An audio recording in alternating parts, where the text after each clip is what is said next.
हमारा जिंदगी में अगिया लगैलू कके बर्बाद जानू बोला का तू पहलू बताओ।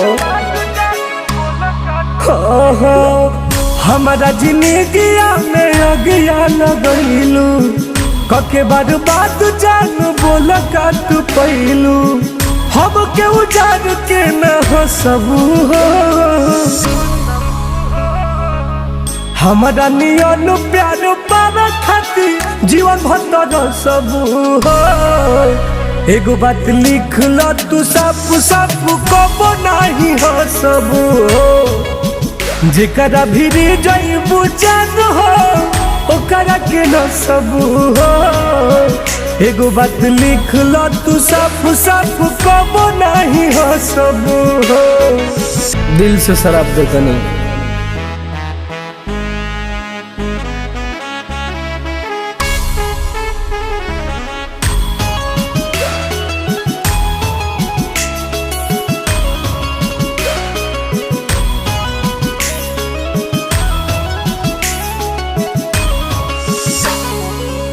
जवन रहिया में फुलवा बिछवनी छिट दिहलू तू काट हो। नाजुक रहे नहीं आके डोरी तुर दिहलू सब नाट हो। तू कब जाल में फसबू हो। हमारा नियन प्यार पावे खातिर जीवन भर सबू हो। एगो बात लिख लो तू सब कबो नहीं हो सबू हो। जेकरा भीरी जइबू जान तू ओकरा के न सबू हो। एगो बात लिख लो तू सब कबो नहीं हो सबू हो। ई हमार बुदुआ बा।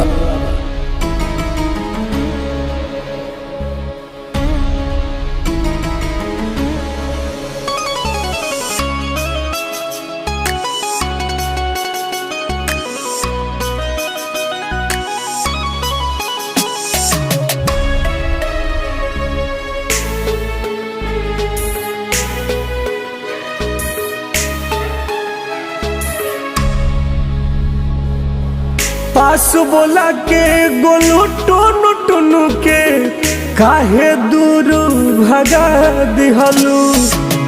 प्यार जगा के दिल में बिटू के जानू हो आग लगा दिहलू। नौजन में हमारा अब न धसबू हो। हमारा नियन प्यार पावे खातिर जीवन भर सबू हो। एगो बात लिख लो तू सब कबो नहीं हो सबू हो। जेकरा भीरी जइबू जान हो ओकरा के न सबू हो।